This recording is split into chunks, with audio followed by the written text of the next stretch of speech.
बारिश की वो पहली बूंदें जैसे ही जमीन पर पड़ी, राजू की आंखों से आंसू बह पड़े। स्टेशन की बेंच पर बैठा वो लड़का, एक हाथ में छाता और दूसरे हाथ में एक पुराना रुमाल। उस रुमाल पर कढ़ाई से लिखा था नेहा। यही से शुरू हुई थी एक ऐसी मोहब्बत जो मुकम्मल हो सकती थी, लेकिन किस्मत ने इजाजत न दी। पहली मुलाकात, अलग दो दुनियाएं। राजू एक चाय बेचने वाले का बेटा, बचपन से स्टेशन पर अपने पिता के साथ चाय की केतली उठाता आया था। दिन भर स्कूल और शाम को चाय बेचने का सिलसिला चलता रहता। नेहा एक अमीर बिजनेसमैन की बेटी, दिल्ली से शिमला घूमने आई थी अपनी क्लास के बच्चों के साथ। जब पहली बार नेहा ने उससे चाय ली तो बोली, तुम पढ़ते नहीं क्या? राजू ने मुस्कुराकर कहा, पढ़ता भी हूं और कमाता भी, जिंदगी सिखा रही है मैडम। उसके जवाब में नेहा पहली बार किसी गरीब की आंखों में इज्जत देख सकी। धीरे धीरे बढ़ता रिश्ता। नेहा हर दिन स्टेशन आती। अब वो सिर्फ घूमने नहीं, राजू से मिलने आती। कभी किताब लेकर बैठ जाती, कभी उससे बातें करने लगती।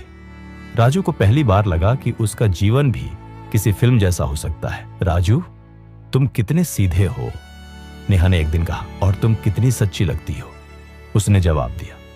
उस दिन पहली बार दोनों ने एक ही छतरी के नीचे बारिश देखी थी। रिश्ता जो नाम नहीं मांगता था। नेहा ने एक दिन कहा, क्या तुम्हें मुझसे प्यार हो गया है? राजू झिझकते हुए बोला, प्यार?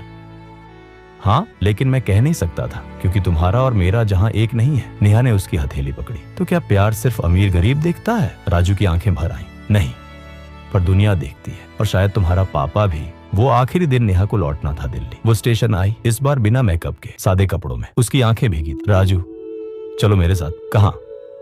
दिल्ली। हम कुछ कर लेंगे, हम दोनों पढ़ेंगे, आगे बढ़ेंगे। राजू चुप था। क्यों चुप हो? नेहा ने पूछा। क्योंकि मैं नहीं चाहता कि तुम्हें मेरी वजह से दुनिया से लड़ना पड़े। तुम्हारे सपने बड़े हैं और मैं बस एक अधूरा ख्वाब हूं। तुम डरपोक हो। नेहा चीख पड़ी। राजू ने धीरे से उसका रुमाल उसे थमाया। ये तुम्हारा है और ये प्यार भी, पर मैं इसे तुम्हारे जीवन की मुश्किल नहीं बनने देना चाहता। ट्रेन चल पड़ी। नेहा रोती रही। राजू खड़ा रहा। नेहा ने खिड़की से चिल्लाकर कहा, अगर कभी लौटूं तो क्या रहोगे मेरे लिए? राजू ने सिर हिला दिया। मैं यहीं रहूंगा, तुम्हारी अधूरी कहानी बनकर। 6 साल बीत गए हैं। राजू अब एक लाइब्रेरी में नौकरी करता है, वहीं पढ़ता भी है। आज भी हर बारिश में छतरी लेकर वहीं बैठा रहता है जहां नेहा ने उसे छोड़ा था। नेहा का कोई पता नहीं, न फोन न चिट्ठी, लेकिन वो रुमाल अब भी उसके पास, अधूरी।